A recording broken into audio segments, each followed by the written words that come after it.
Hey everyone, so I wanted to do another test board video. I hadn't done one of these in a while with the TC Electronic Plethora X5. I guess this would also be available on the X3 and should be on the X1 as well, I believe.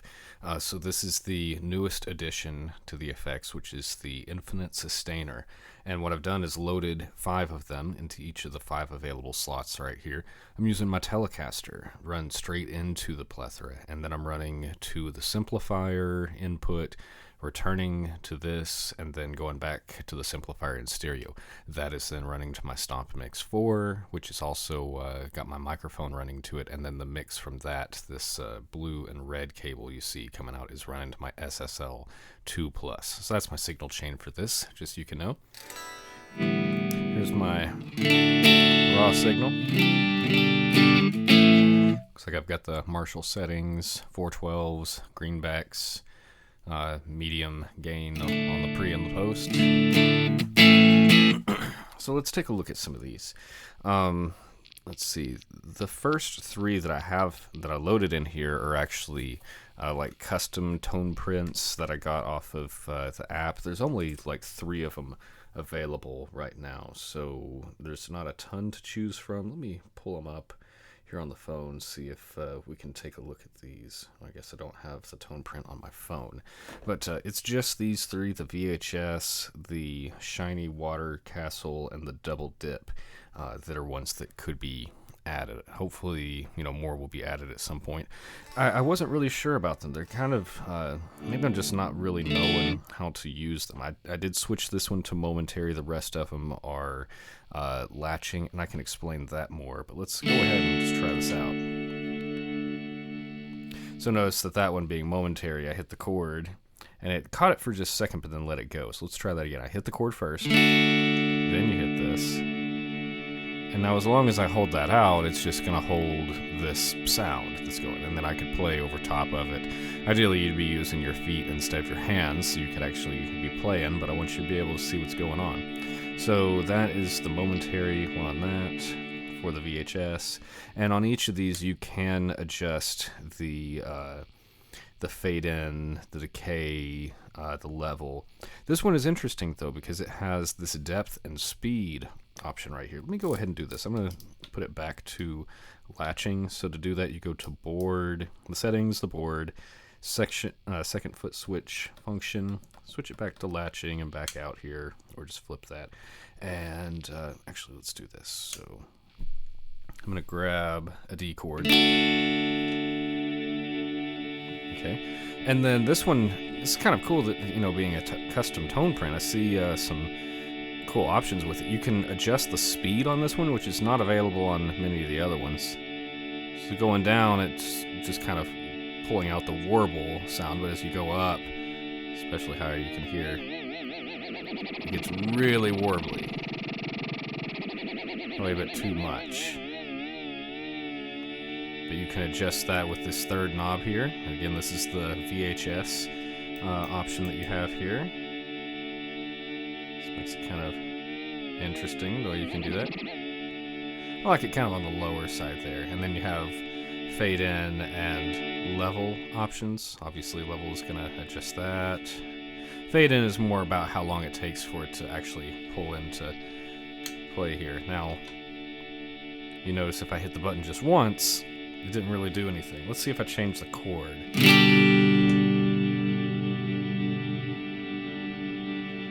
So it's almost like it's just kind of adding that into it. How do I get this to go away? If I hold the button down. So see, the last one went away when I held that down. Let's see. I'll hold that down.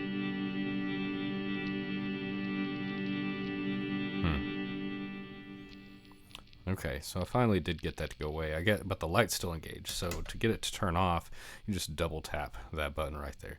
And again, it's hard to do momentary right now because I'm controlling with my hands, but I do think that ultimately I do prefer that. Let's try the Shiny Water Castle. I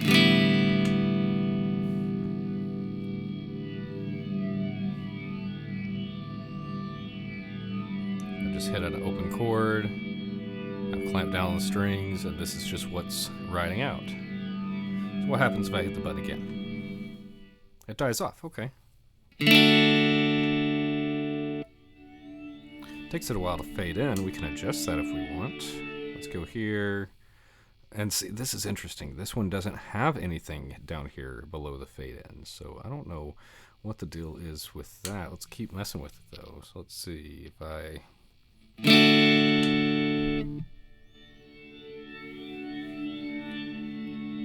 Or let's hit a G.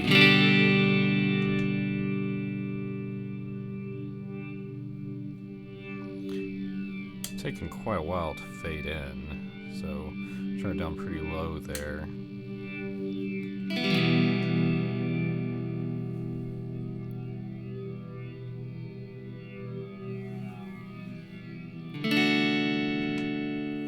Yeah, that one I haven't really figured out, and I don't know why that middle fade in is completely blank there. Let's try this double dip.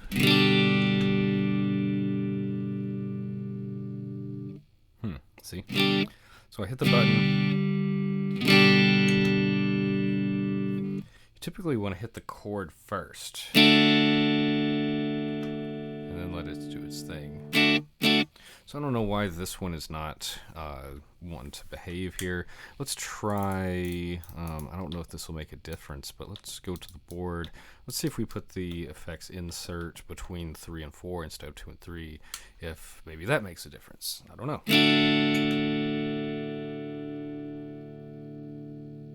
Doesn't seem to. If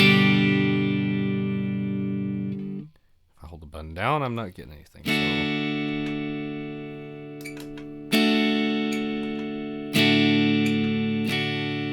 Yeah, so of the 3 available tone prints, the kind of artist ones, I think the VHS is really the one that I'm only, figuring out the usable nature of it.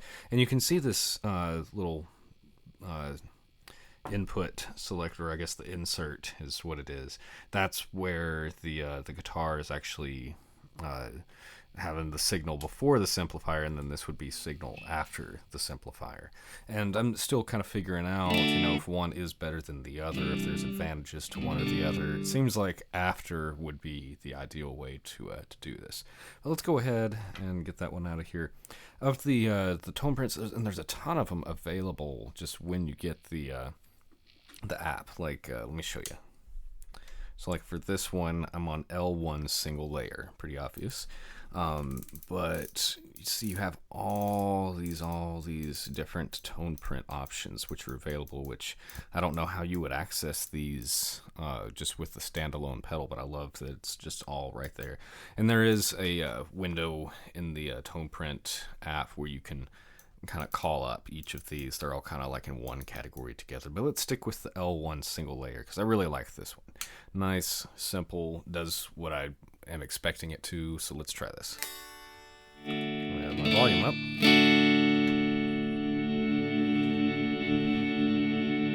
And see, now it's just holding out that D major, so I can just...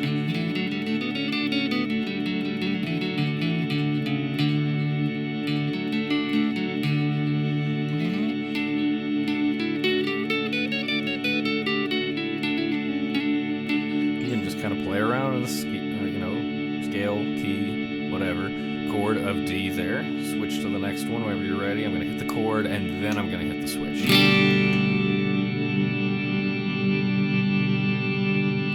going to go to an A minor.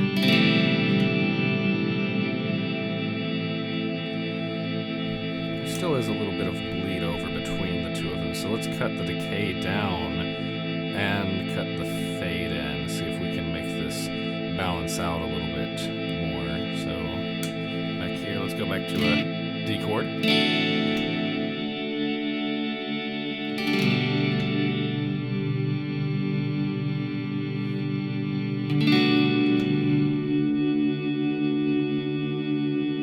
little bit more usable. It's pretty cool. Now again, well, let's see. Before I get into all this, so I can hit that double tap and it goes away there. This last one right here was really weird. It had the infinity symbol on it, and this one was not available on here, but it was within the tone print app, all the categories stuff, so it had this little infinity symbol on the app, but on here it just has this little box symbol with like an X through it right there. It doesn't have the infinity symbol in its text, I guess. But this one was kind of cool. Let's go back here. I'm going to set it to the infinity, and let's just kind of pick a note, to start off with. I've been playing D a lot. Let's just stick with D. I don't like that there's a little bit of noise in that one, so let's see if we can cut that off. There we go. And see that note just kind of holds out, and just like I was...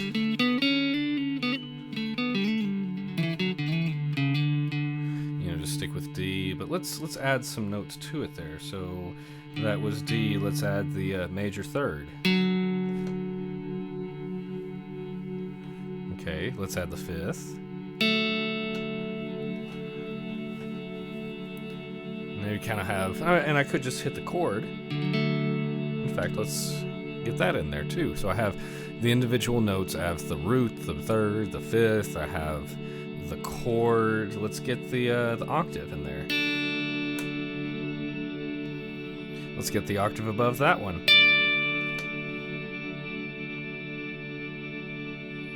So you see, I've just built this. It's an infinite, truly infinite. It just keeps going and going and letting me stack notes.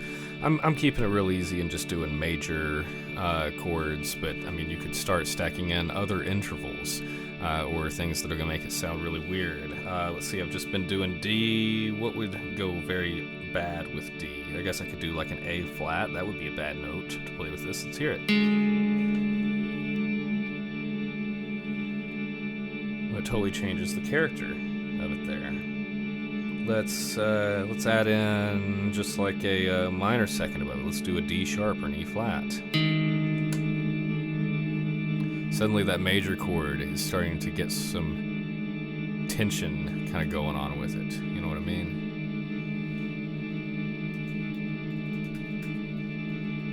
Let's just get uncomfortable with that. All right. So to get that to go away, you just hit that. So I don't know how that one would work with, say, something like the momentary feature, but let's real quick just put the momentary on layer 1. Or actually what I'm going to do is I'm going to switch it. Let's see what happens if I do this. If I go to board, second foot switch. I don't like that third one, so let's just go ahead and assign it to momentary. And then right here, let's make it go to Live 3 with vibrato. That sounds fun.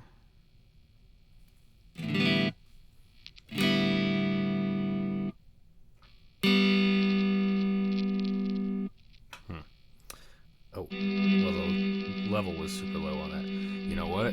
Was that the problem with the other one? Let's try that. It was the double dip was that last one right there. So let's see. Okay, so let's try the double dip again. Yeah. Okay. Let's do this. Back to latching. Okay, there we go. And now let's just go up an octave with the D. Let's hit it up here.